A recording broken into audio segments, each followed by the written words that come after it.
महाशय की जय। निताय गौर प्रेमानंदे। हरि हरि बोल। आज श्रील नरोत्तम दास ठाकुर का तिरोभाव तिथि महोत्सव है, इसलिए उनके द्वारा ही रचित सपार्षद भगवत विरह जनित विलाप ये भजन पहले गाएंगे और उसके बाद उनके जीवनी पर हम चर्चा करेंगे। जे अनिलो प्रेम धन करुणा प्रचो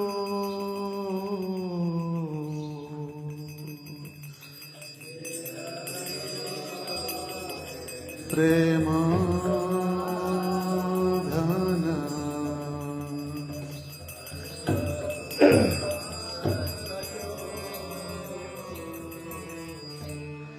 जे अनिलो प्रेम धन करुणा प्रचो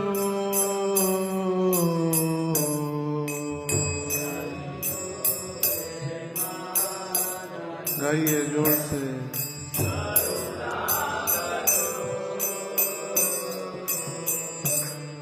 हे न प्रभु कोथा गेला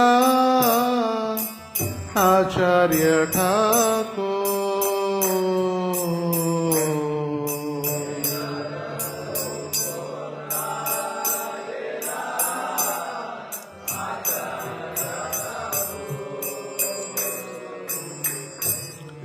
हे न प्रभु कोथा गेला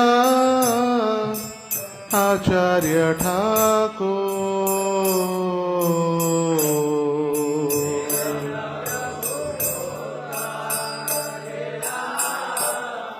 आचार्य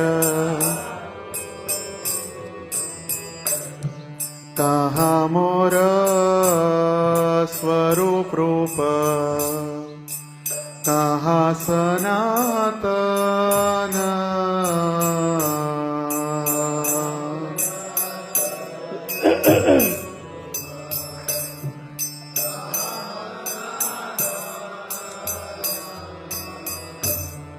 कहाँ मोर स्वरूप रूप कहाँ सनातन।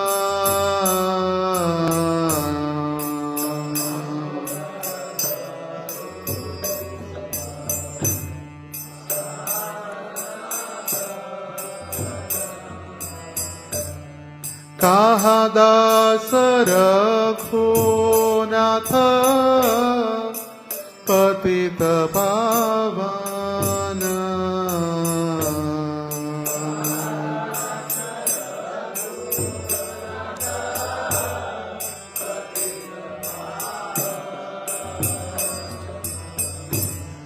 कहाँ दास रघुनाथ पतित पावन।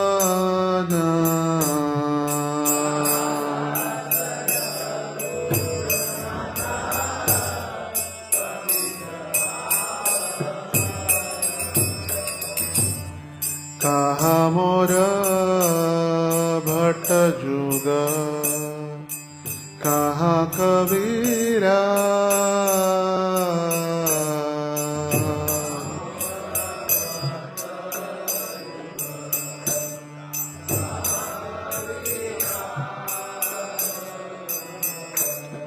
एक काले कोथा गेला गौर नटराज।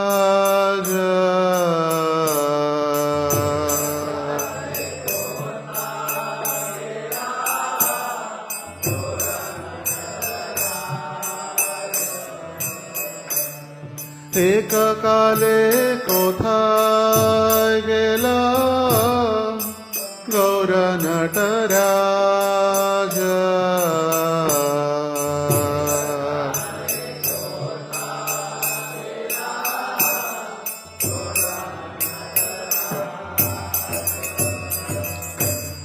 पाषाणे को आनले पर शिव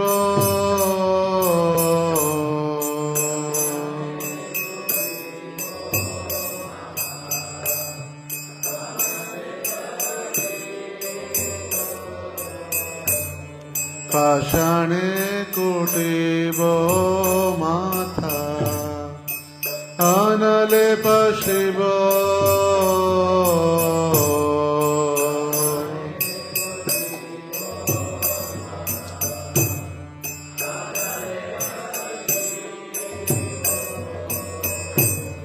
गौरांग गुणेर निधि कोथाय गेले पाब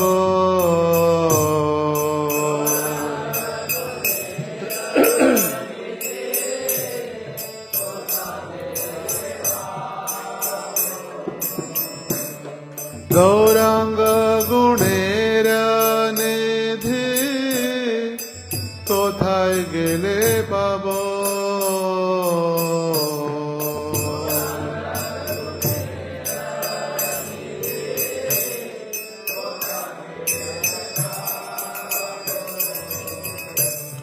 से सब संगीरा संगे जे कोई लोबिला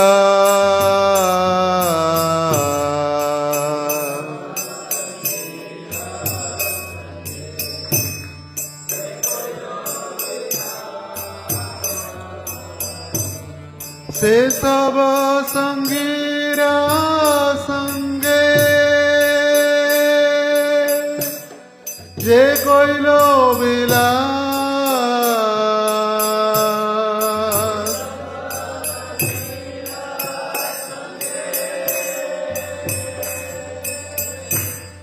जे कोई लोबिला से संग न पाइया कांदे नरोत्तम दास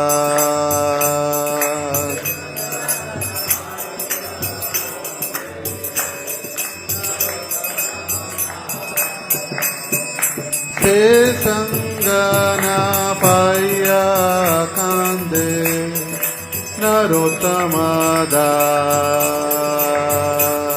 से संग न पाइया कांदे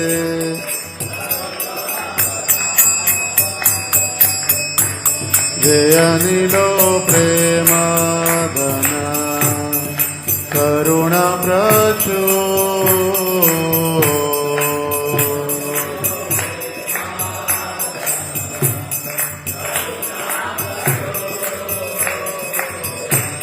हे न प्रभु कोथा गेला आचार्य ठाकुर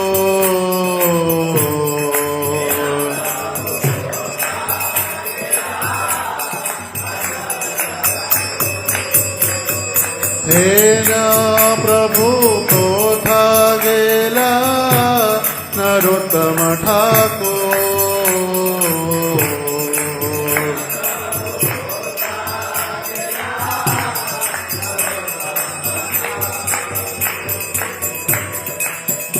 जय नरोत्तम ठाकुर जय नरोत्तम ठाकुर नरोत्तम ठाकुर जय नरोत्तम ठाकुर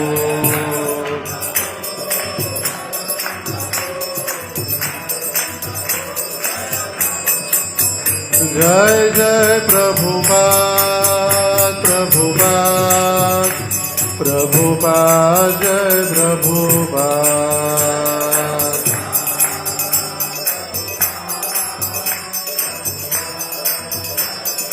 निताई गौर हरि बोल हरि बोल हरि बोल हरि बोल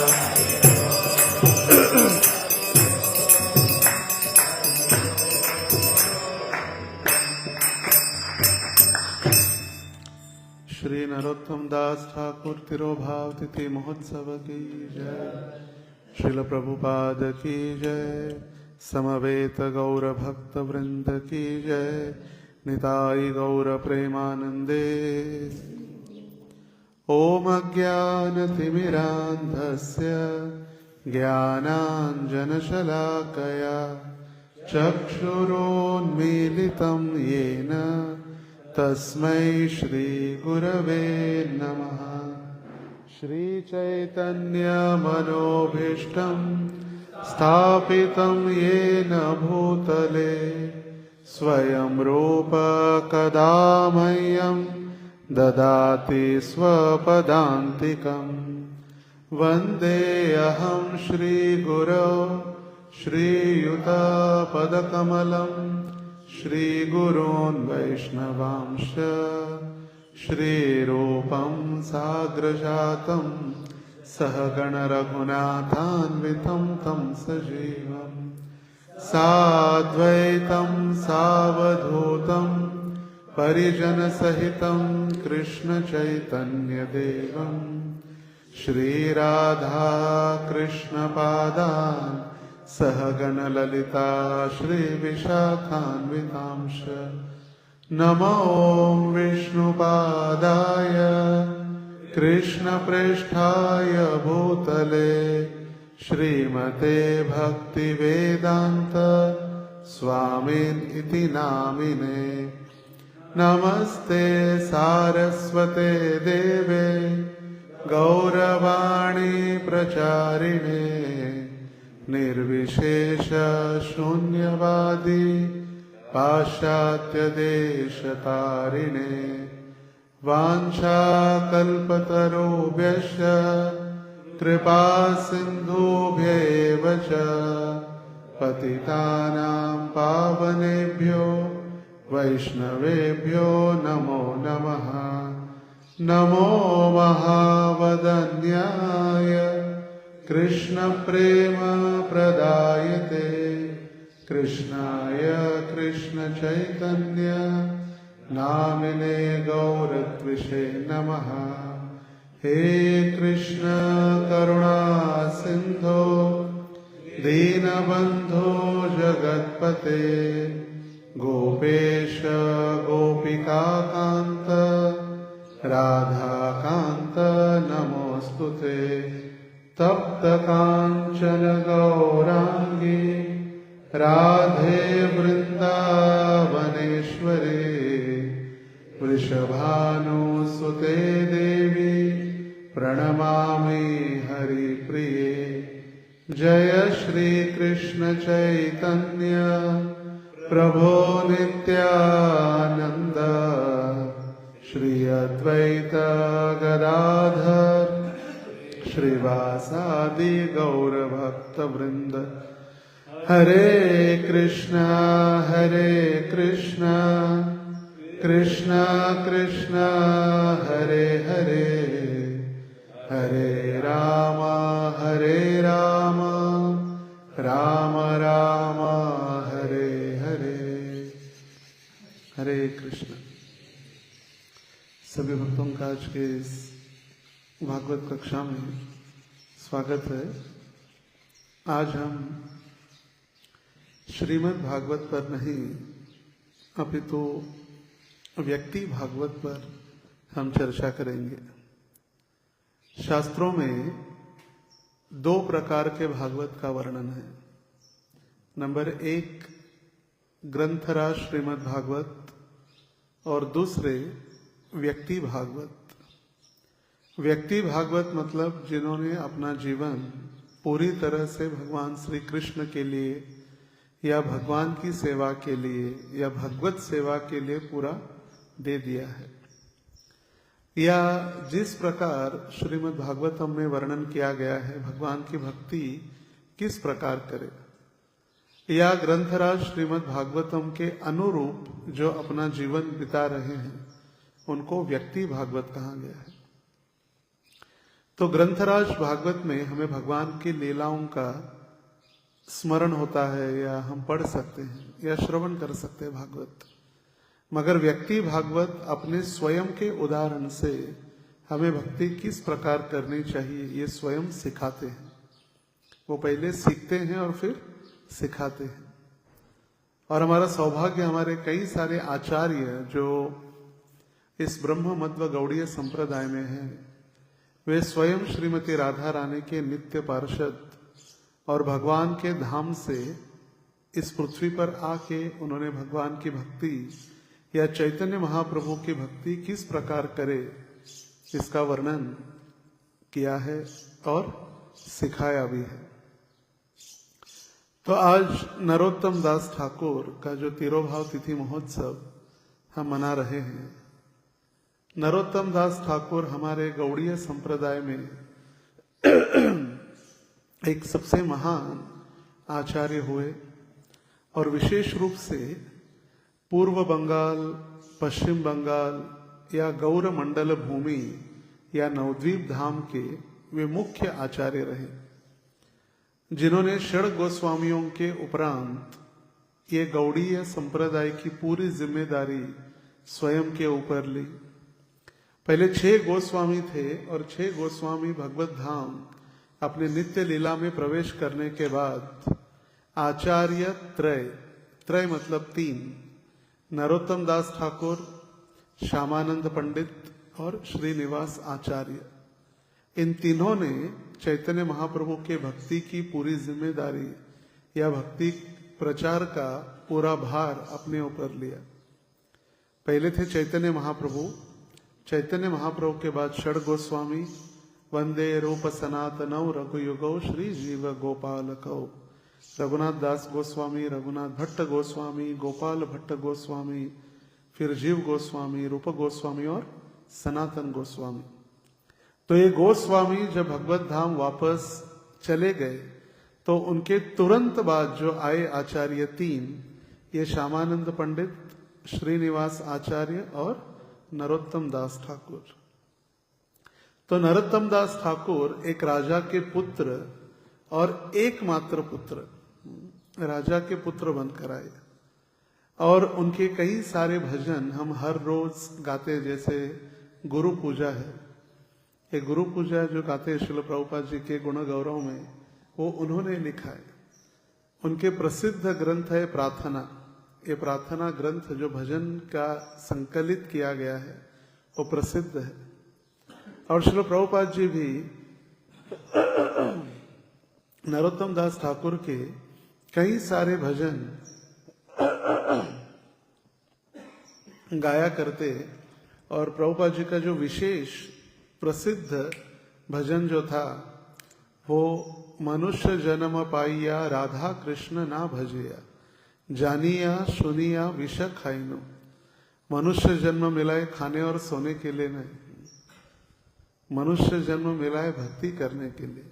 मनुष्य जन्म पाइया राधा कृष्ण न भजिया। यदि किसी को मनुष्य शरीर प्राप्त हुआ है और उसने राधा और कृष्ण का भजन नहीं किया तो क्या कह रहे नरोत्तम दास ठाकुर, जानते हुए समझते हुए उसने क्या किया है, विष पान किया है। पता है उसको विष है, फिर भी जानिया सुनिया विष पाइनो, मतलब वो विष खा रहे हैं। इनका अवतार एक कायस्थ परिवार में हुआ, मतलब शूद्र जाति में जन्म हुआ।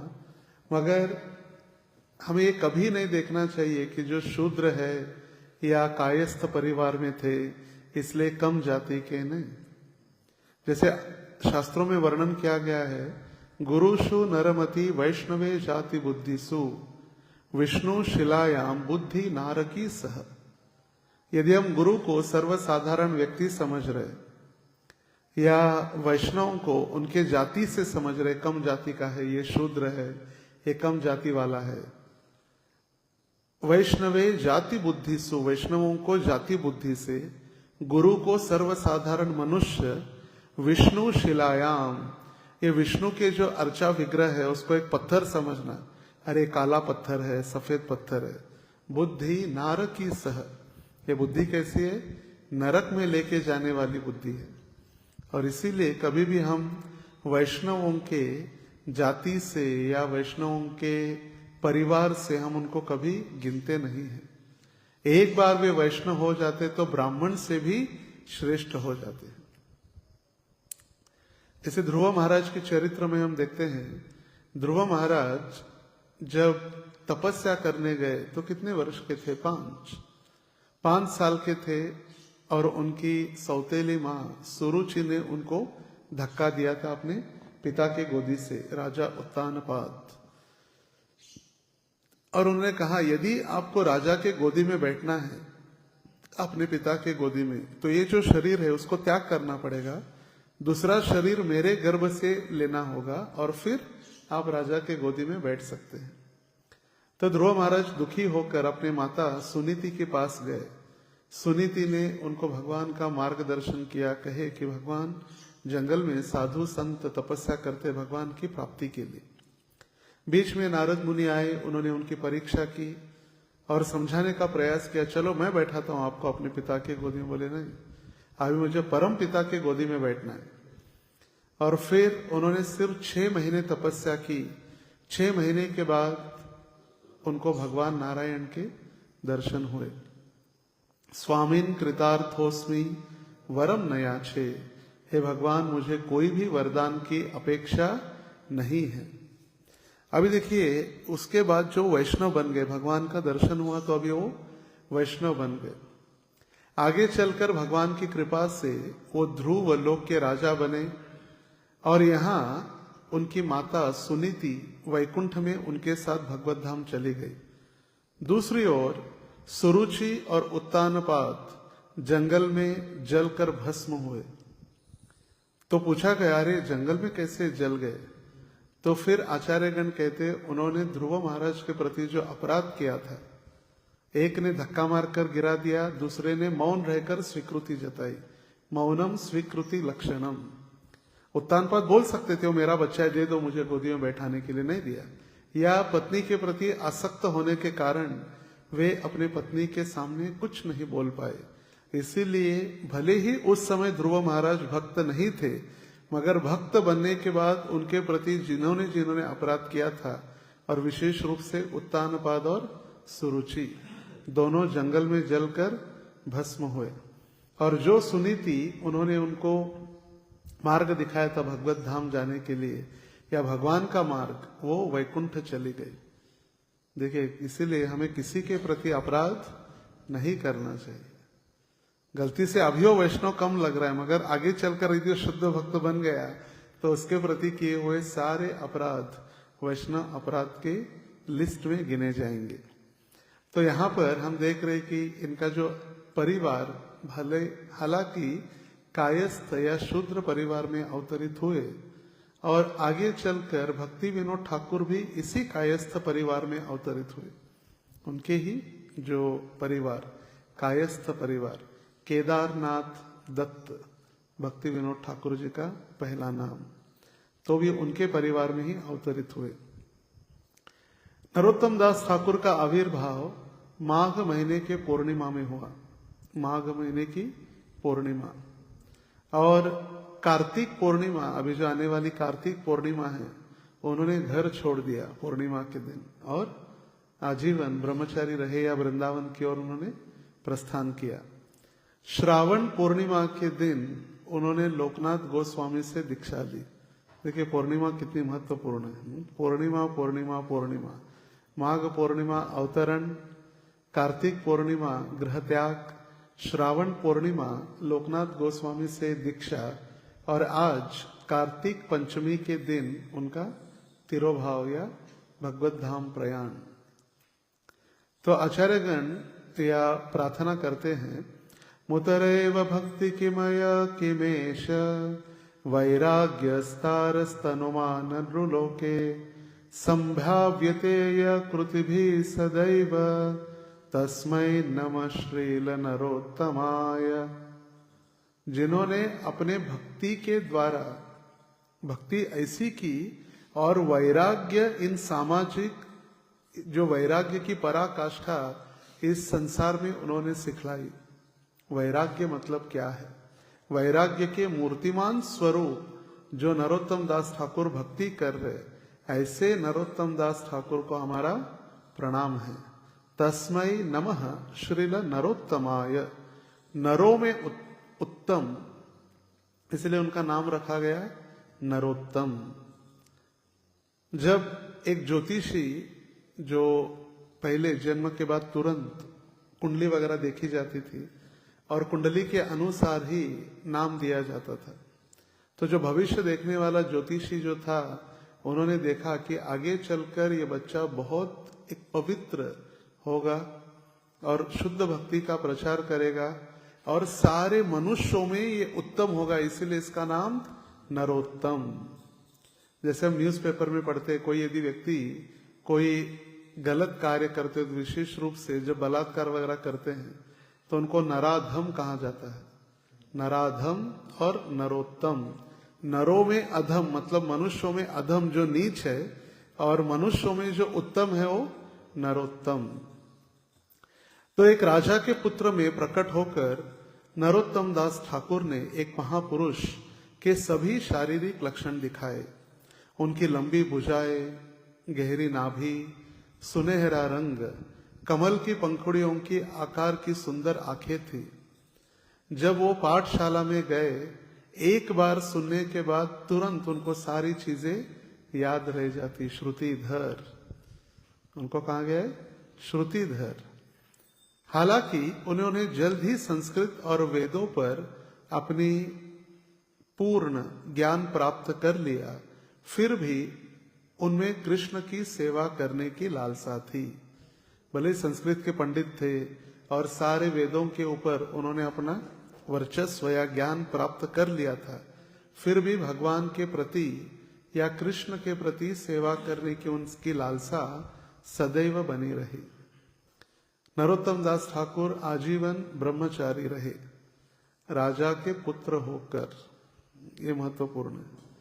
कभी कभी लगता है कि हमारे पास कुछ नहीं है, चलो मंदिर में जाकर रहते। नहीं, ये आचार्य संसार में देखा जाता है कि सभी प्राय ब्रह्मचारियों का सम्मान करते हैं, आदर करते हैं। सभी भक्तों की इच्छा होती है कि ब्रह्मचारी आश्रम में ब्रह्मचारी बढ़े, ब्रह्मचारियों की संख्या बढ़े, मगर अपना लड़का कोई ब्रह्मचारी बनाना नहीं चाहता। अपना लड़का कोई ब्रह्मचारी नहीं, ब्रह्मचारियों की संख्या बढ़नी चाहिए। कैसे? जैसे श्रील प्रभुपाद जी भी कहा करते थे, I want my all lady disciple should be married and I want all my male disciple should be become brahmachari. मेरे सारे जितने शिष्य है वो ब्रह्मचारी बने, पुरुष और माताओं का विवाह हो। कठिन है। तो उसी प्रकार यहाँ पर भी देखा जाता है, मंदिर में भी ब्रह्मचारी चाहिए, मगर अपना लड़का नहीं, दूसरे के हो तो चलेगा। तो ऐसी परिस्थिति इनके घर में भी थी। गौरांग महाप्रभु जब भगवत धाम या अपने नित्य लीला में प्रवेश गोलोक धाम चले गए, उसी के कुछ समय उपरांत 1531 या 32, 2 वर्ष के बीच, उस समय इतना कैलकुलेशन या किसी ने रिकॉर्ड तो मेंटेन नहीं रखा कि आजकल जैसे audio recording, video recording, social media तो थी नहीं। तो 1531 या 32 वर्ष में खेतुरी ग्राम के राजा कृष्णानंद दत्त की पत्नी नारायणी के गर्भ से माघ पूर्णिमा को गोधुली बेला के समय नरोत्तम दास ठाकुर का आविर्भाव हुआ। माघ पूर्णिमा, माता है नारायणी और पिता कौन है? कृष्णानंद दत्त। और गोधुली बेला मतलब सायंकाल का समय, जब गाय वापस आती है। गोधुली बेला, ध्यान से सुनिए। गोधुली मतलब सायंकाल के समय में जब गाय वापस गौशाला में आती है, उस समय वृंदावन में जो धूल उठती है उसको कहा जाता है गोधुली बेला। तो गोधुली बेला में इनका आविर्भाव हुआ। नरोत्तम दास ठाकुर हर रोज जैसे अमावस्या से लेकर पूर्णिमा तक चंद्र धीरे धीरे धीरे बढ़ते जाता है। 13 डिग्री सेल्सियस, 13 डिग्री से बढ़ते रहता है हर रोज। जब हम रिसर्च कर रहे थे ये खगोल का, सूर्य की गति, चंद्र की गति, आज से 18 वर्ष पूर्व 2006 में बेंगलोर में परम पूज्य देवामृत दानवीर महाराज के साथ जो मायापुर का नया मंदिर बन रहा है, द टेम्पल ऑफ वैदिक प्लैनेटोरियम, उस मंदिर के लिए तो हम देखा कि वहां पर लिखा है कि हर रोज चंद्र 13 डिग्री से बढ़ते जाता है, 13 डिग्री से कम होते जाता है। तो जैसे चंद्र बढ़ता है उसी प्रकार उनकी आयु भी धीरे धीरे धीरे चंद्र कला के समान बढ़ती गई। चंद्र कला कला से बढ़ता है और हम किलो किलो से बढ़ते हैं। अंतर इतना ही है, चंद्रकला से और हम किलो से। तो नरोत्तम दास ठाकुर जब इनका नामकरण संस्कार या अन्नप्राशन संस्कार के लिए जो पुजारी आए तो उन्होंने नाम तो बता दिया नरोत्तम, तो उनके सामने चावल रखे गए अन्नप्राशन कराने के लिए। जब भी उनके पिता या माता चावल खिलाने जाती है वो मुंह फेड़ा देते, मुंह घुमा देते। सारा इतना बड़ा त्योहार राजा के घर में चल रहा है, इकलौता पुत्र जन्म लिया है और इतना जोर शोर से उत्सव मनाया जा रहा है नरोत्तम दास ठाकुर के आविर्भाव का। और अभी परिस्थिति ऐसी है कि वहां पर पूरा उत्सव रुक गया बीच में, क्योंकि बच्चा खा नहीं रहा है। क्या हुआ अचानक से? हर बार चावल लेके जा रहा है, मुंह घुमा रहा है, चावल लेके जा रहा है, मुंह घुमा रहा है। तो फिर वो ज्योतिषी ने कहा शायद ये सिर्फ प्रसाद लेने वाला है और ये चावल भगवान कृष्ण को अर्पित नहीं है। तो जब भगवान को अर्पित किए गए चावल तब उन्होंने आनंद से उसको स्वीकार किया। तो आचार्यगण अपने आचरण से हमें सिखाते कि हमें कृष्ण प्रसाद के अलावा कुछ नहीं खाना चाहिए, जन्म से लेकर। श्रील प्रभुपाद जी जब बीमार थे तो डॉक्टर ने उनको कहा था कि चिकन सूप पिलाओ, तभी ठीक हो सकते हैं। और पिताजी की तो इच्छा थी नहीं कि मेरे शुद्ध बच्चे को चिकन सूप वगैरह पिलाने की, वो मना ही कर रहे थे। फिर भी डॉक्टर के फोर्स से माता ने कहा क्या होने वाला है, रजनी देवी प्रभुपाद जी की माँ, और फिर पिलाने के लिए गए तो तुरंत प्रभुपाद उल्टी कर रहे थे पहले चम्मच में। तो पिताजी ने कहा जो भी हो होने दो, मगर उसको मत पिलाओ। फिर प्रभुपाद बच गए। तो यहाँ पर हम देख रहे कि शुद्ध भक्तों के जन्म से ही वो अपना कार्य दिखाना प्रारंभ करते हैं, और इसीलिए उनको कहा जाता है पास टाइम्स, लीला। और जब हमारी होते तो टाइम पास होता है, पास टाइम एंड टाइम पास। हम तो टाइम पास ही करते हैं, बस दिन भर हमारा ज्यादा से ज्यादा समय टाइम पास में ही चला जाता है। जब वे नवद्वीप धाम पहुंचे तो सभी भक्तों ने उनसे वृंदावन गोस्वामी जनों के स्वास्थ्य और गतिविधियों के बारे में पूछा। वे वृंदावन के समाचार सुनने के लिए उत्सुक थे। गौर मंडल में गौरांग की सभी लीला स्थानों का दर्शन करने के बाद नरोत्तम दास श्री क्षेत्र जगन्नाथपुरी की ओर प्रस्थान किए। फिर वो शांतिपुर, श्रीखंड, कंथक नगर, एक चक्र और खेतुरी ग्राम में भक्तों और चैतन्य लीला के स्थलों को देखने गए। खेतुरी में नरोत्तम दास ठाकुर ने प्रसिद्ध खेतुरी महोत्सव आयोजन किया। यह उनका जन्म स्थान है खेतुरी, जो आज बांग्लादेश में है। श्री कृष्ण चैतन्य महाप्रभु के दिव्य प्राकट्य का सम्मान करने वाला पहला गौर पूर्णिमा उत्सव उन्होंने आयोजित किया था।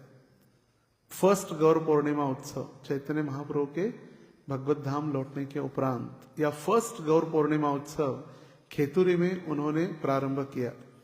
और उस समय देखते ही देखते उनके कीर्तन से, उनके भक्ति से चैतन्य महाप्रभु, नित्यानंद प्रभु, अद्वैत आचार्य, सारे भक्त वहां पर प्रकट होने लगे। उसी दौरान उन्होंने छह विग्रहों की स्थापना भी की। कहां पर? खेतुरी में।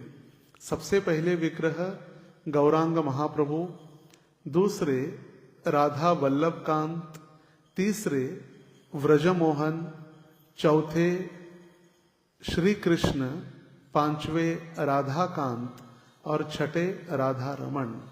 ये 6 विग्रहों की उन्होंने स्थापना की फर्स्ट गौर पूर्णिमा के समय खेतुरी में।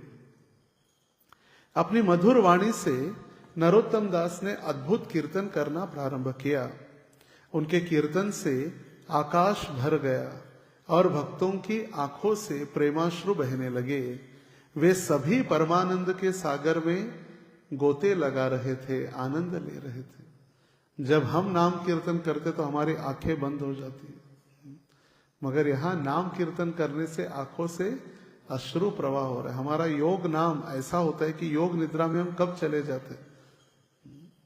आज मैं एक भक्त से बात कर रहा था, आपके 2 घंटे नींद में, 2 घंटे के जप में 1 घंटा नींद में चला जाता है। क्योंकि इतनी नींद आती कि 1 घंटा ऐसे ही चला जाता, उसमें कभी 1 घंटा कभी 1.5 घंटा।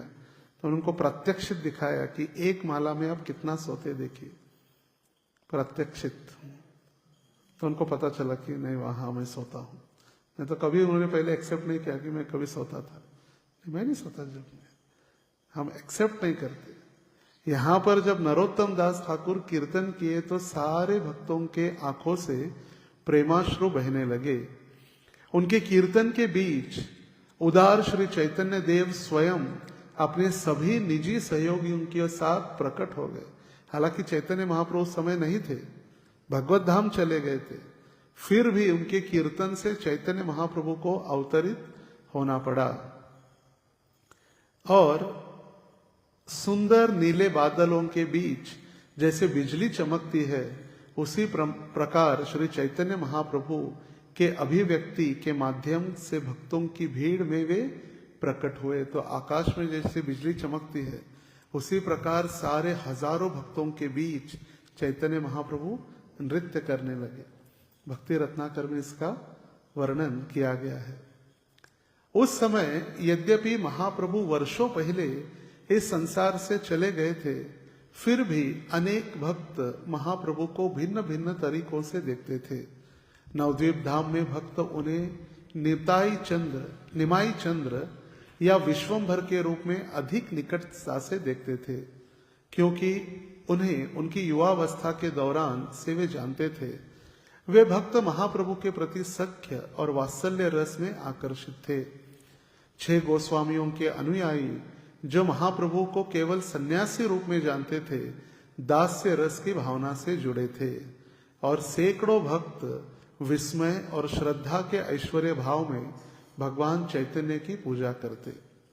जो भक्त चैतन्य महाप्रभु के समय में थे, चैतन्य महाप्रभु जब इस पृथ्वी पर उपस्थित थे या लीला कर रहे थे, वे भक्त जिन्होंने चैतन्य महाप्रभु को मायापुर में देखा था निमाई विश्वंभर के रूप में, उनका सख्य भाव था महाप्रभु के साथ।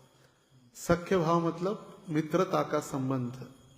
और षड गोस्वामियों के बाद या षड गोस्वामी या उनके बाद जिन्होंने भी महाप्रभु को देखा था, उन्होंने सिर्फ सन्यासी के रूप में देखा था। और सन्यासी के रूप में देखने के कारण उनकी भावना क्या थी? दास्य रस की भावना। वो अपने आप को दास्य रूप में चैतन्य महाप्रभु की सेवा करते। यह उत्सव गौड़ीय वैष्णव धर्म में एक बड़ी उपलब्धि माना जाता है। नित्यानंद प्रभु के प्रत्यक्ष शिष्य और अद्वैत आचार्य सहित सैकड़ों हजारों भक्तों को आमंत्रित किया गया था। कहाँ? खेतुरी में फर्स्ट गौर पूर्णिमा। इस समय गौड़ीय वैष्णव धर्म की व्याख्या के कई मतभेद मौजूद थे। उस समय की आचार्य रानी जानवा देवी मतलब नित्यानंद प्रभु की पत्नी उपस्थित थी। जानवा देवी नित्यानंद प्रभु की पत्नी भी है और जानवा नदी का नाम भी है। जाह्नू मुनि से प्रकट हुई, इसीलिए जानवा। जाह्नवी तट बने जगमन लोभा। जाह्नवी जाह्नू मुनि से वो प्रकट हुई, इसीलिए जाह्नवी। और ये जो जाह्नवी है ये नित्यानंद प्रभु की पत्नी है और वो सभी वैष्णवों की अध्यक्षता कर रही थी, क्योंकि सबसे सीनियर जानवा देवी थी। और सभी वैष्णव की अध्यक्षता करते हुए उन्होंने अनेक विविध निष्कर्षों से एक सुसंगत गौड़ीय वैष्णव दर्शन में समाहित कर दिया। पहली बार इस उत्सव में कई कीर्तन शैलियां शामिल थी, जो भगवान चैतन्य की महिमा को और भगवान कृष्ण उनकी लीलाओं की महिमा के साथ एकीकृत करती थी। इतने सारे वैष्णव एक ही स्थान पर मौजूद थे, इसीलिए स्वतः खेतुरी उत्सव को असाधारण बना दिया गया। इसके सभी गौड़ीय वैष्णवों को एकजुट करने की दिशा में एक महत्वपूर्ण कदम के रूप में काम किया। नवद्वीप धाम परिक्रमा में इसका वर्णन है, क्योंकि उस समय चैतन्य महाप्रभु के भगवत धाम लौटने के बाद सारे वैष्णव इधर उधर बिखरे गए थे। कई दुख में थे, कई सारे भक्तों के सानिध्य में नहीं थे, संपर्क में नहीं थे। मगर यहाँ पर जानवा देवी के अध्यक्षता में जब खेतूरी में पहला गौर पूर्णिमा उत्सव मनाया गया, सारे गौड़ीय वैष्णव एकत्रित आ गए थे।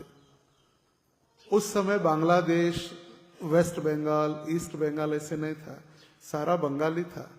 श्री गौर मंडल भूमि, ये सारा जितना भी एरिया है, बांग्लादेश, वेस्ट बंगाल, ईस्ट बंगाल, जहां जहां चैतन्य महाप्रभु और उनके पार्षद अवतरित हुए या उन्होंने लीला की, इसको गौड़ भूमि कहा गया है। गौड़ मंडल भूमि के जाने चिंतामणि, ये चिंतामणि धाम वृंदावन से अभिन्न है। जैसे गौड़ भूमि मतलब जहां पर गंगा नदी बहती है, गौड़ देश जिसको कहा गया है, जहां पर गंगा बहती है। और राढ़ देश मतलब जहां गंगा नहीं बहती। राढ़ देश कौन सा है? एक चक्र, जहां पर गंगा नहीं बहती। मगर राढ़ देश से फिर अपभ्रंश होते होते फिर राधा देश हो गया। राढ़ देश और गौड़ देश। तो गौड़ देश या गौर मंडल भूमि मतलब इसमें सारा आ गया, राढ़ देश, गौड़ देश और पूरा बंगाल।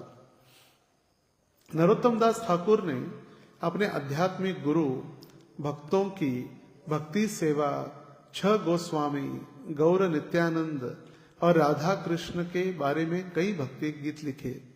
हालांकि सरल भाषा में मधुर धुनों के साथ रचित नरोत्तम दास के गीत शास्त्र सिद्धांत और भक्ति की प्रेरणा देते हैं। श्रील प्रभुपाद अक्सर इन सभी भजनों को गाते थे। उन्हें वैदिक शास्त्र से अलग नहीं मानते हुए उन्होंने अपने भागवतम व्याख्यानों में उसको उद्धृत किया। नरोत्तम दास ठाकुर के भजन शास्त्रों से अभिन्न है। जैसे हम शास्त्र को एक्सेप्ट करते हैं, उसी प्रकार श्रील प्रभुपाद जी ने उसको पूरी तरह से ऑथोराइज किया है सारे भजनों को। नरोत्तम दास ठाकुर के कितने भजन हैं, एक पूरा ग्रंथ में हम ज्यादा से ज्यादा 2 ही आचार्यों के भजन गाते हैं, नरोत्तम दास ठाकुर और भक्ति विनोद ठाकुर। देखिए कितने सुंदर भजन है। राधा कृष्ण प्राणमो युगल किशोर, ये सारे उनके भजन हैं। गौरांग करुणा कर दीनहीन जने। फिर जो सुबह हम प्रातः काल में गाते हैं, हरि हरये नमः कृष्ण यादवाय नमः। हरि हराय नहीं है, हरि हरये नमः कृष्ण यादवाय नमः। हरये नमः, हरा नहीं है, हरि हरये नमः। फिर गौरांग बोलिते हवे पुलक शरीर, हरि हरि बोलिते नयने बवे नीर। कब ऐसा दिन आएगा कि गौरांग महाप्रभु का नाम लेते ही मेरे आंखों से अश्रु प्रवाहित होने लगेंगे। ये बार करुणा करो वैष्णव गोसाई, पतित पावन तोमा बिने के होना।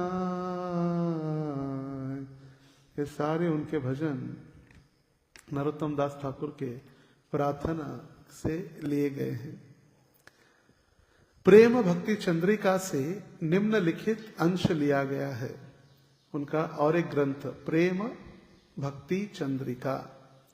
राधा और कृष्ण जीवन और मृत्यु से मेरे लक्ष्य है। मेरा जीवन हो या मेरा मृत्यु, मेरा एक उद्देश्य क्या है? राधा और कृष्ण।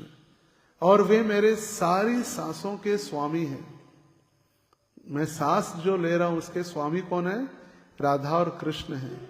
केवल उनके लिए अपना भजन करते हुए मैं प्रेम के सागर में उठता और गिरता हूं। मैं प्रार्थना करता हूं कि हमेशा अपने हृदय में सर्वोच्च आदर्श के रूप में उनको मैं स्वीकार कर सकूं। मुझे राधा गोविंद के चरण कमलों की सेवा करने दीजिए। मेरा मन उनके दिव्य रूपों के प्रति समर्पण से भर जाए, जो कामदेव और रति की सुंदरता को पराजित करते हैं। मैं उनके दिव्य चरणों में गिरकर अपनी विनम्र अपील प्रस्तुत करता हूं। हे किशोर, हे किशोरी, हे नंद महाराज श्याम सुंदर, नंद महाराज के पुत्र श्याम सुंदर, और हे वृषभानु की पुत्री श्रीमती राधा रानी, आप हरि को मोहित करती है और आपका शारीरिक रंग स्वर्ण कमल के समान है। तप्त कांचन गौरांगी, हे कृष्ण, आपके शारीरिक रंग में इंद्र नील मणि, नीला रत्न जैसा रंग है। आपकी सुंदरता कामदेव का उपहास करते, मगर कामदेव भी आपके सामने हार जाता है, फेल हो जाता है आपके सामने। और इसीलिए कहा जाता है कि भगवान के सामने जब हम आते हैं तो डार्क ब्लू, डार्क रेड कभी भी कपड़े नहीं पहनने चाहिए, क्योंकि जब हम डार्क ब्लू पहनकर आते हैं तो राधा रानी विचलित हो जाती है, उनको लगता है कि कृष्ण आ गए क्या, इंद्र नीलमणि। इसलिए भक्तों को ये पोशाक दिए गए सफेद और गहरे वस्त्र। आजकल की जो नई नई फैशन है इसमें कलर कलर के कुर्ते आने लगे। ये वैष्णव परंपरा में नहीं है कलर के कुर्ते। गृहस्थों के लिए सफेद, ब्रह्मचारी एवं सन्यासियों के लिए गहरवे वस्त्र।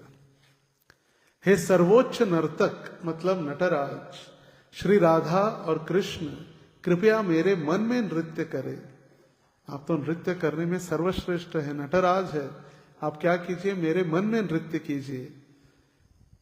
आप जितकी सुंदरता आपके चमकदार आभूषणों को आकर्षण बढ़ाती है। मैं दिन रात यही चाहता हूं कि महान आनंद में आपकी महिमा का गान कर सकूं। आप जो आभूषण पहने, ये आभूषण पहनने के कारण आपका सौंदर्य नहीं बढ़ रहा है, आपके सानिध्य में आने के कारण ये आभूषणों की सौंदर्य बढ़ रहा है। पवित्र नाम गौर निताई की दया से नरोत्तम विरक्त हो गए। अपने वैभवशाली परिवार को छोड़कर वे वृंदावन भाग गए। उन्होंने लोकनाथ गोस्वामी से दीक्षा ली और जीव गोस्वामी से गौड़ीय दर्शन में शिक्षा ली। दीक्षा और शिक्षा दोनों महत्वपूर्ण है। नरोत्तम दास ठाकुर के दीक्षा गुरु है लोकनाथ गोस्वामी, एकमात्र शिष्य नरोत्तम दास ठाकुर, ओनली वन डिसाइपल। और शिक्षा गुरु कौन है उनके? जीव गोस्वामी, जिन्होंने उनके पूरे शास्त्र स्वीकार किए। राजेशाही जिले में रामपुर से प्राय 6 कोस दूर गरीरहाट परगना में खेतुरी गांव है। प्रेम विलास में वर्णन है कि श्री चैतन्य महाप्रभु कनाई नाटशाला में कीर्तन और नृत्य करते खेतुरी की तरफ मुख कर नरोत्तम नरोत्तम नाम से पुकारने लगे।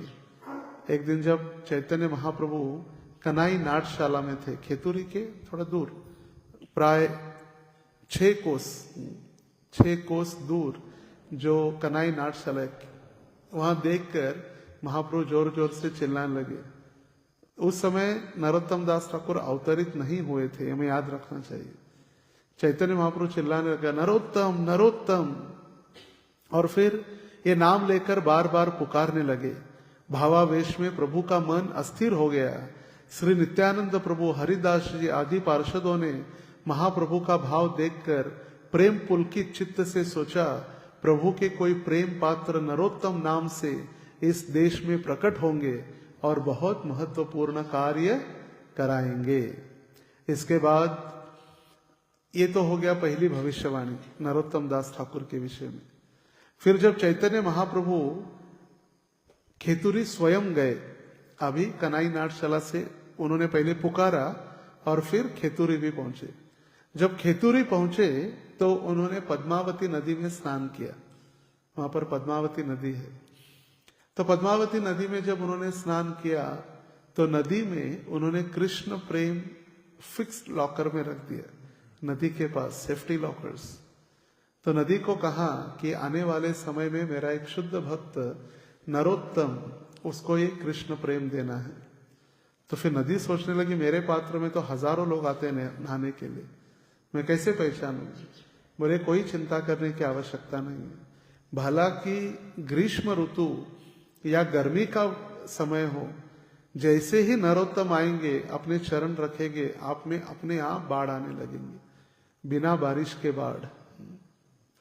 जैसे पंढरपुर में कभी बारिश नहीं होती फिर भी बाढ़ आती है, क्यों? क्योंकि दूसरी जगह पर बारिश होती। पंढरपुर में बिना बारिश के ही महापूर या बाढ़ आ जाती है। तो यहां पर चैतन्य महाप्रभु के आदेश से उन्होंने वो प्रेम, कृष्ण प्रेम अपने पास रख लिया। और जब नरोत्तम दास ठाकुर आएंगे तो उनको देने के लिए चैतन्य महाप्रभु ने आदेश दिया। श्रील नरोत्तम का असाधारण रूप, लावण्य, सुतीक्ष्ण बुद्धि और सुमधुर वाक्य सभी का चित्त आकर्षित करता था। क्या क्या? असाधारण रूप लावण्य, उनका लावण्य, सौंदर्य, आकर्षण, उनकी सुतीक्ष्ण बुद्धि, तीक्ष्ण नहीं सुतीक्ष्ण, एक बार सुनने के बाद याद रहता। सुमधुर वाक्य मतलब उनकी वाणी ऐसी थी मधुर।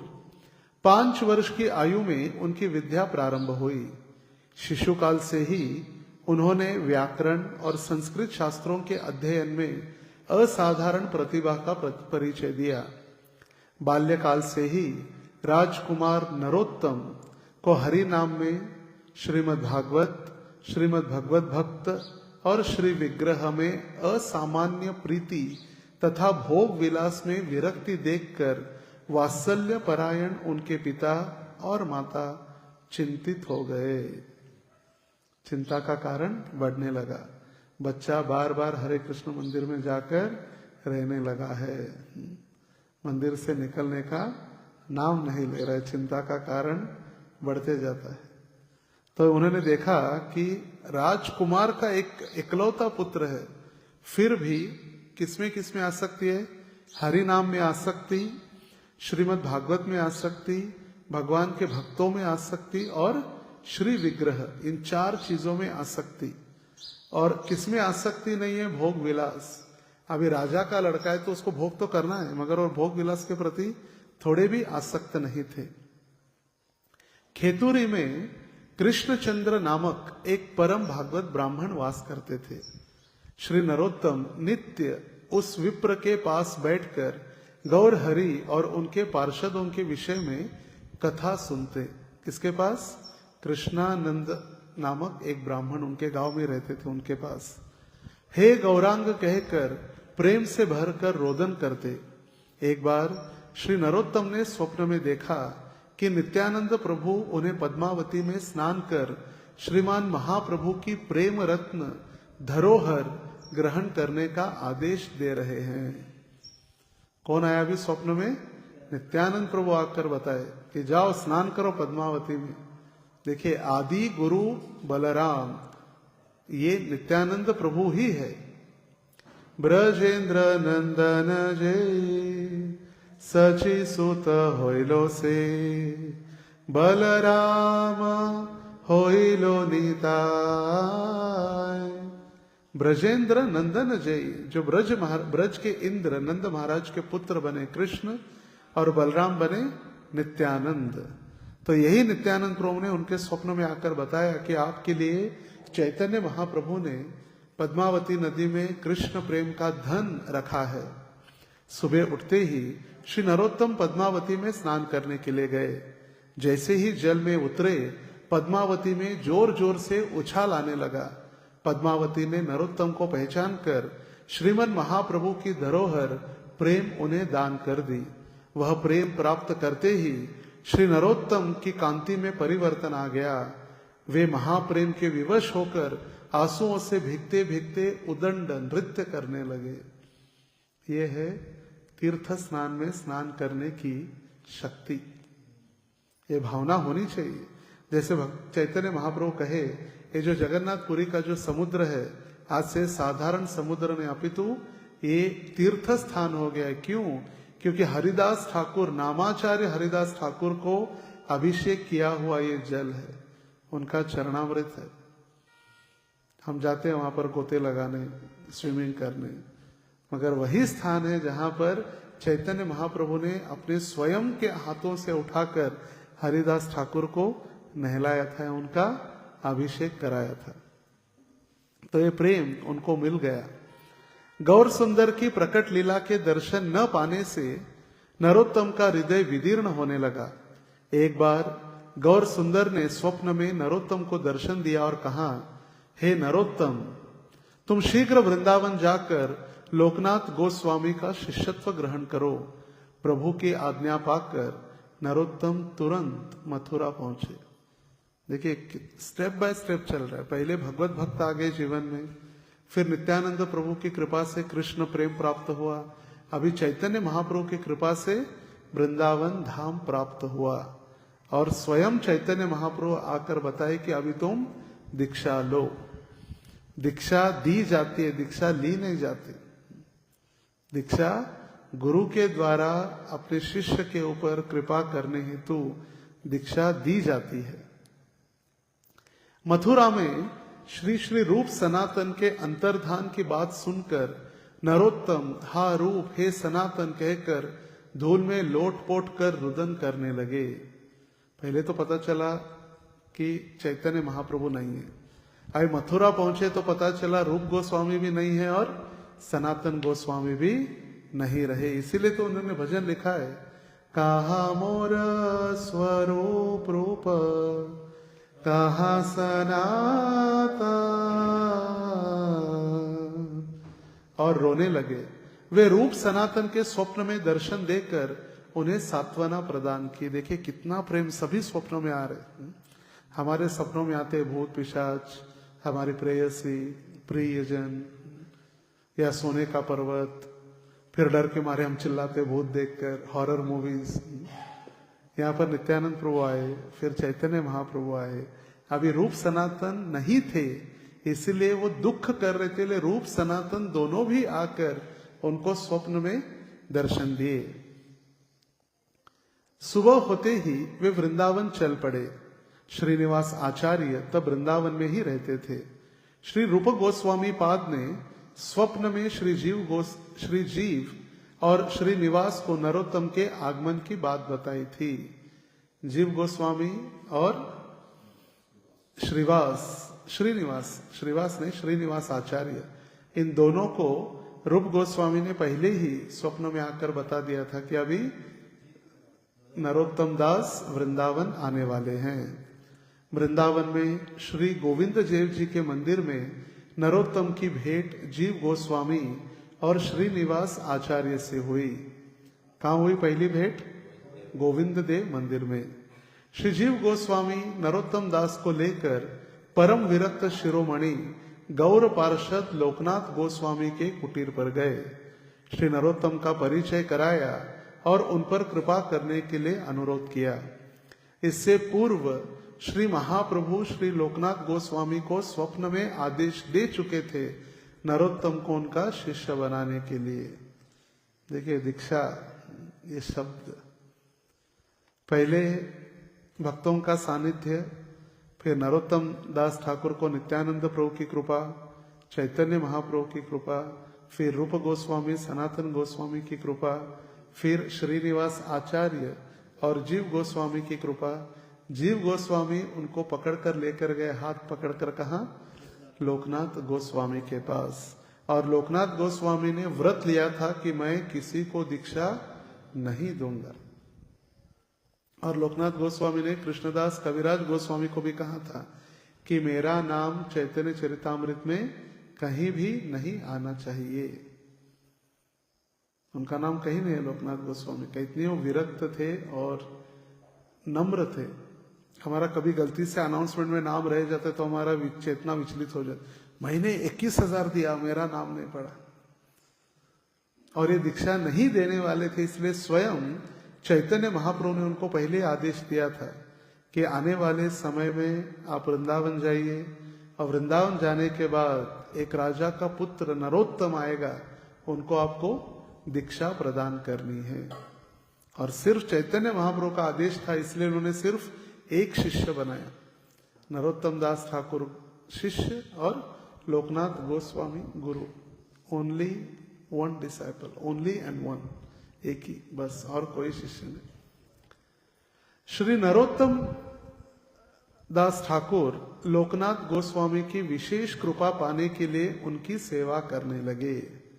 शिष्य का आदि कर्तव्य दीक्षा के पहले गुरु की सेवा करे और उनको प्रसन्न करे, ना कि डायरेक्ट दीक्षा के दिन सामने जाकर बैठे दे तो दीक्षा आ गया हमें अभी। देखिए क्या सेवा की। श्री लोकनाथ गोस्वामी जहां पर शौच करने के लिए जाते थे उसे उस स्थान को झाड़ू से साफ करते और वो झाड़ू अपने वक्षस्थल पर लगाकर हे प्रभु लोकनाथ कृपा करो कहकर पूरा दिन रोते हुए प्रेम से क्रंदन करते। श्री नरोत्तम की उस सेवा और नीच भाव देखकर लोकनाथ गोस्वामी का हृदय द्रवित हो गया।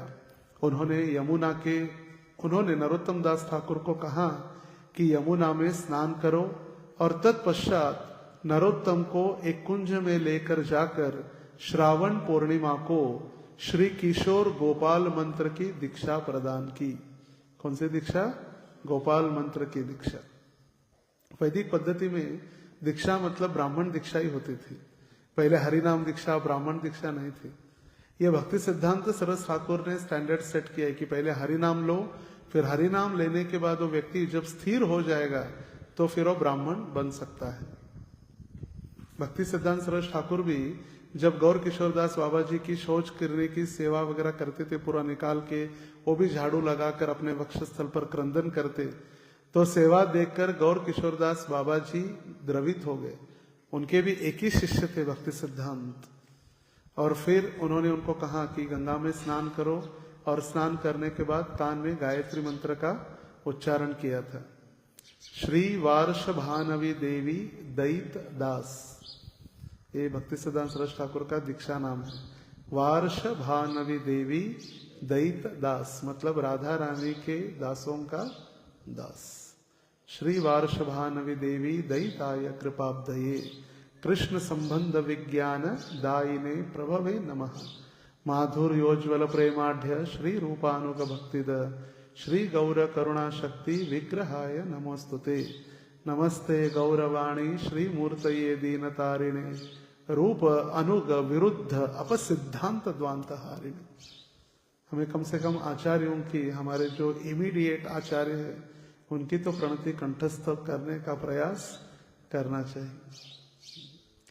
हम संसार में इतना सारा समय व्यर्थ गंवाते, कम से कम जो छोटी पुस्तकें हैं, जो शिक्षाष्टक है या ये प्रणति है या मंगलाचरण है, स्पष्ट रूप से लिखा गया उसमें कि उनका दास नाम था। आगे चलकर उन्होंने क्या किया, जो अपसिद्धांत थे उनको खंडन कर दिया। अपसिद्धांत द्वांत हारिणे हरा दिया उनको। फिर गोपाल मंत्र से श्रावण पूर्णिमा के दिन लोकनाथ गोस्वामी के द्वारा नरोत्तम दास ठाकुर की दीक्षा हुई। तत्पश्चात श्री जीव गोस्वामी ने नरोत्तम को गोपाल भट्ट गोस्वामी, मधु पंडित, भूगर्भ गोस्वामी इन आदि के दर्शन कराए। लोकनाथ प्रभु ने श्रील ठाकुर महाशय को क्रमशः रागानुगा भजन पद्धति का उपदेश दिया। जब गुरु देखते कि शिष्य अपने भजन में प्रगति कर रहा है तब उसको स्वयं आदेश देते और सेवा में लगाते, उसको राधा कृष्ण के भजन में नियुक्त करते हैं। हम लोग पागल की तरह, हमारी कोई योग्यता न होते हुए हम वृंदावन जाकर सिद्ध भजन या भजन में रुचि प्राप्त करने का प्रयास करते हैं और वहां जाकर फिर खाने पीने के लिए झगड़ते रहते। मैं देखा कई सारे भक्त, ये अपराध है पता नहीं, मगर कई सारे भक्त जब जाते हैं ब्रजमंडल परिक्रमा में भी पहले 2-3 दिन बहुत अच्छे भाव से चलता है, फिर जैसे ही चौथा दिन आ जाता है फिर मेरी बैग, मेरी स्थान, मेरा टेंट, मेरी जगह, उसके लिए झगड़े चालू हो जाते हैं। क्योंकि अति परिचयात अवज्ञा, 4 दिन रहने से लगता है था ये तो हमारे घर जैसा ही है। वृंदावन धाम इसीलिए हमें ध्यान से, धाम में कोई अपराध न हो, एक अपराध 1000 अपराध हमें भुगतने पड़ते हैं, एक अपराध के 1000। तो इसीलिए वृंदावन जब जाएंगे तो ध्यान से कोई अपराध न हो, धाम अपराध, सेवा अपराध, धाम वासियों के प्रति अपराध, इसका हमें चिंतन करें। श्रील नरोत्तम दास एक बार एक कुंज में भजन कर रहे थे, तभी वृषभानु नंदिनी स्वयं आविर्भूत होकर उनको आदेश दिया। कौन आविर्भूत हुए? अभी श्रीमती राधा रानी। और कहने लगी, हे नरोत्तम, मध्याह्न में मतलब दोपहर के समय में मेरे प्राण वल्लभ मतलब कृष्ण को तुम्हें दूध पिलाने की सेवा है, दुग्धावर्तन आपकी सेवा है, और आप मेरी प्रिय सखी चंपक लता की यही सेवा है, और इसीलिए आपका नाम है चंपक मंजरी। नरोत्तम दास ठाकुर कौन है? नित्य लीला में चंपक मंजरी, और ये नाम उनको किसने दिया है? स्वयं राधा रानी ने दिया है। श्री नरोत्तम ने इस सेवा आज्ञा की बात लोकनाथ प्रभु को बताई, तो वे इस बात से बहुत आनंदित हुए और नरोत्तम को इस सेवा की अनुमति दे दी, हर रोज दोपहर में भगवान को दूध पिलाने की सेवा। एक बार नरोत्तम मानसी सेवा में दूध गर्म कर रहे थे। मानसी सेवा मतलब मन ही मन में, हम कभी नहीं कर सकते, इतनी हमारी योग्यता नहीं कि हम अभी मन में सेवा करें। जो प्रैक्टिकल सक्रिय सेवा है वो भी करेंगे तो हमारे लिए बहुत सौभाग्य की बात है। मन ही मन में वे दूध गर्म कर रहे थे। अपने गुरु के आदेश और राधा रानी की कृपा से जो दूध गर्म करने की सेवा प्राप्त हुई थी, तो दूध गर्म कर रहे थे। उफनते दूध में उनकी उंगली जल गई, और जब उनका चिंतन टूट गया और उन्हें देखा कि सच में उनकी उंगली जली हुई है, श्री जीव गोस्वामी उनकी भजन सिद्धि देखकर अतिशय आनंदित हुए और वैष्णव वृंद के साथ विचार विमर्श करके उन्होंने नरोत्तम को ठाकुर महाशय उपाधि प्रदान की। जीव गोस्वामी ने नाम दिया है ठाकुर महाशय, नरोत्तम दास ठाकुर महाशय। स्वयं घोषित नहीं है कोई ठाकुर, हम तो स्वयं घोषित बन जाते हैं, दास प्रभु, गले में 3 माला पहन ले, स्वयं घोषित। यहाँ पर जीव गोस्वामी ने आदेश वैष्णवों के साथ चर्चा विमर्श करके उन्होंने उनको ये पदवी बहाल की है। लोकनाथ गोस्वामी ने ठाकुर महाशय को आदेश दिया, गौर देश में महाप्रभु के संकीर्तन का प्रचार करे, विग्रह सेवा प्रकट करे और वैष्णव सेवा करे। उस आदेश के अनुसार खेतुरी में लौटकर उन्होंने श्री विग्रह सेवा आरंभ करने का उपाय सोचने लगे। गौर सुंदर ने स्वप्न में कहा, मैं पहले से ही धातु रूप धारण कर श्री विप्रदास नामक गृहस्थ के आंगन में तुम्हारी राह देख रहा हूं। देखिए, गुरु ने आदेश दिया, क्या करो, अभी जाकर गौड़ देश में जाओ और विग्रह स्थापना करो। और विग्रह स्थापना करने का जैसे आदेश प्राप्त हुआ तो चैतन्य महाप्रभु उनके स्वप्न में आकर बताए कि मैं धातु स्वरूप मेरा विग्रह कहाँ है? विप्रदास नामक ब्राह्मण के आंगन में है।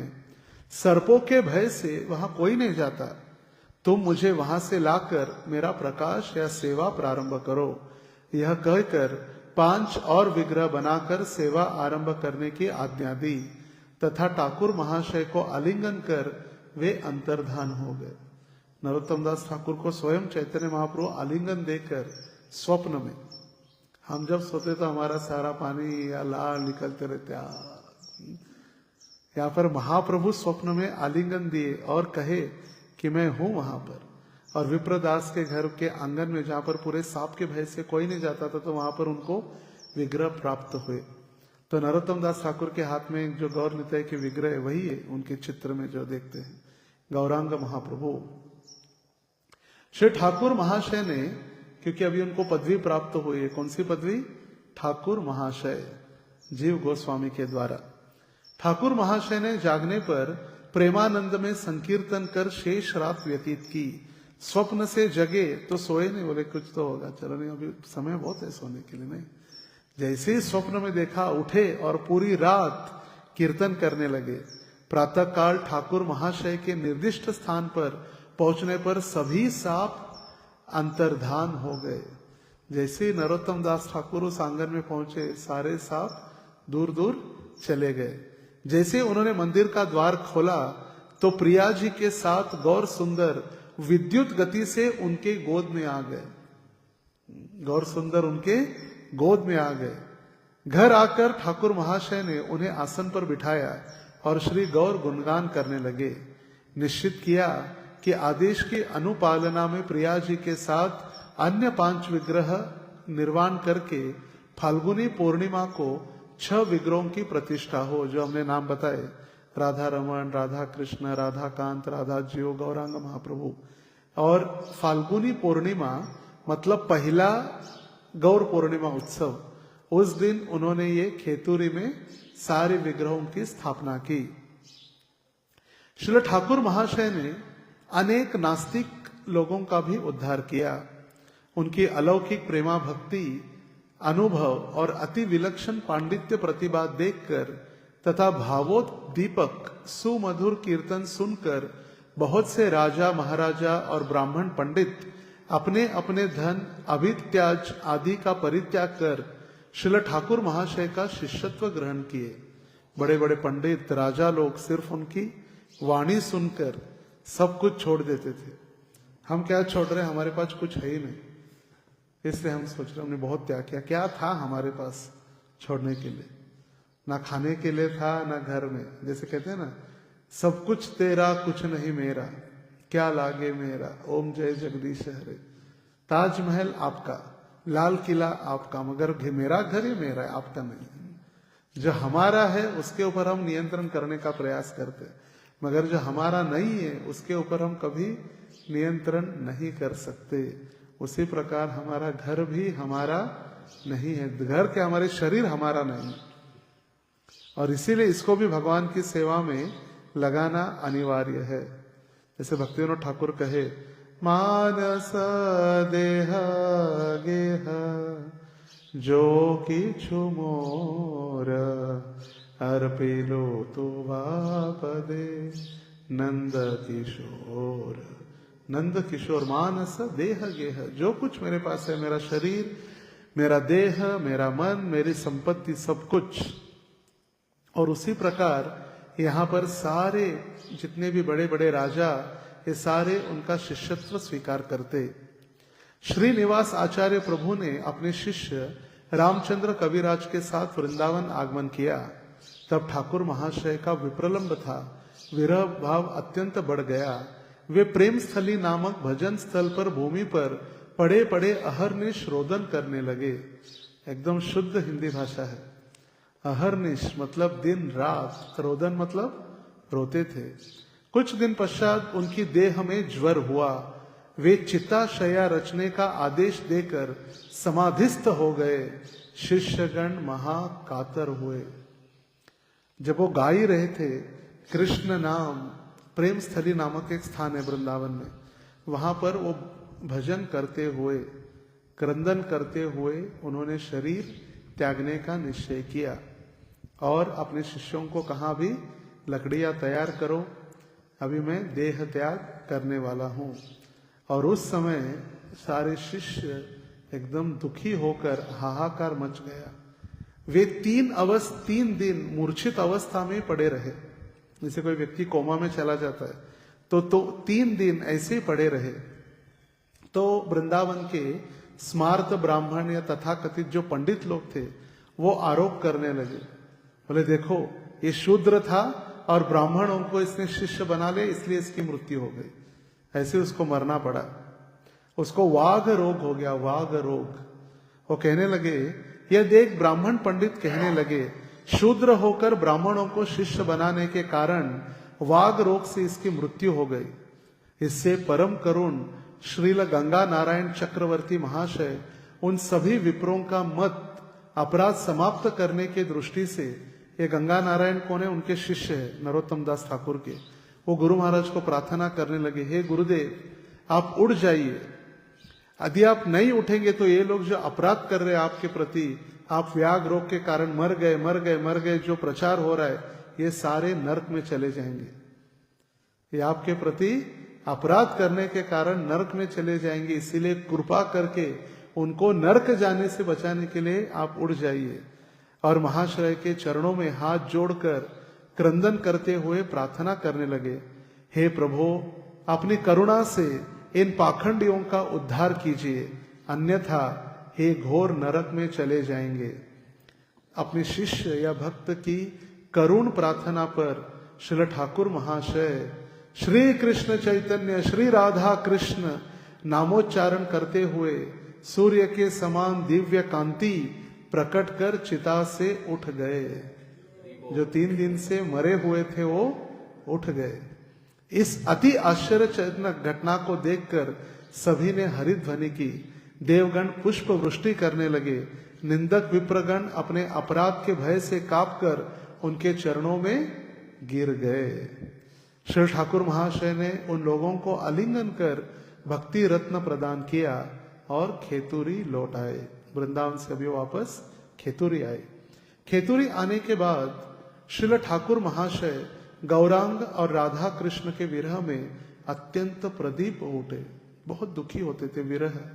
विरह मतलब परकीय भावे जहां ब्रजे थे प्रचार, भगवान से हम दूर चले गए, उसको कहा जाता है विरह। दुख, कब मैं भगवान को मिलूंगा, कब मैं राधा कृष्ण की सेवा करूंगा, मैं इसीलिए दुख व्यक्त करते थे। वे निरंतर भक्तों के साथ कृष्ण चर्चा करते। क्षण क्षण पर हा चैतन्य, कृष्ण चैतन्य, राधा कृष्ण कहकर भूमि पर लोट-पोट करके विलाप करते। प्रबल दैन्य, आर्त और व्याकुलता को लेकर रोते। उस स्थिति में हृदय के समस्त भाव गीतों और पदों में प्रकट हुए। जब भी वो रोते और जोर जोर से भगवान की स्तुति करते, वही उनके ग्रंथ है, ये प्रार्थना है, उनके भजन। वे आज ही प्रार्थना के गीतों में पूरे विश्व भर में प्रकाशित है। आगे चलकर श्री नरोत्तम दास ठाकुर की ये विरह भावना उत्तर उत्तर बढ़ते गए। वो सहन नहीं कर पा रहे थे। षड गोस्वामियों से दूर रहना, राधा कृष्ण से दूर रहना, चैतन्य महाप्रभु से दूर रहना, वो सहन नहीं कर पा रहे थे। भक्तगण उनके लीला संवरण की आकांक्षा से अधीर हो उठे। लीला संवरण मतलब सारी लीला समेट रहे हैं।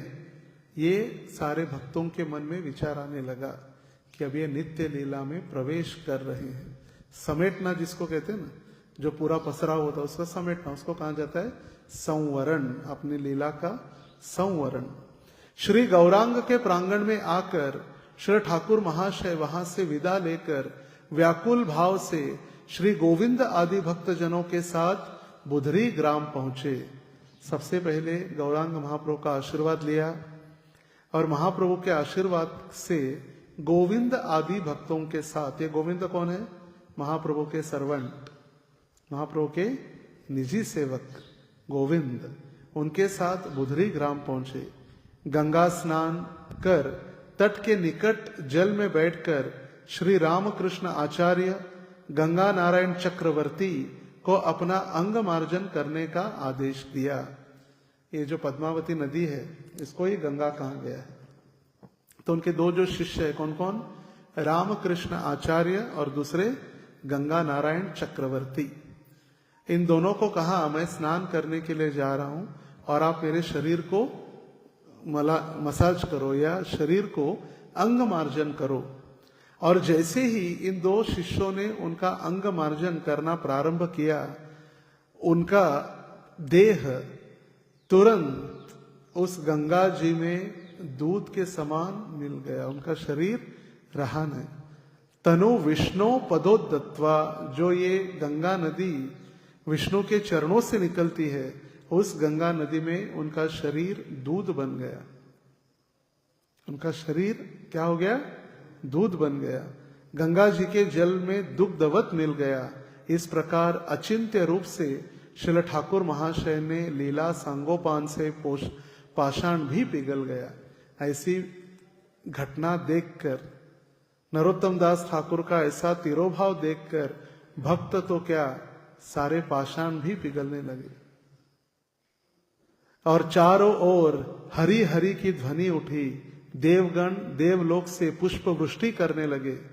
नरोत्तम दास ठाकुर चंपक मंजरी के रूप में श्रीमती राधा रानी की सेवा कर रहे हैं। उनकी पुष्प समाधि राधा गोकुलानंद मंदिर के प्रांगण में लोकनाथ गोस्वामी के समाधि के सामने ही उनकी समाधि है और उनके विग्रहों का नाम है राधा व्रजमोहन। उनके विग्रहों का नाम है राधा व्रजमोहन, जो आज भी उनका हम दर्शन कर सकते हैं। श्री रंगनाथ जी का मंदिर है। गोविंद जी के सामने रंगनाथ जी है।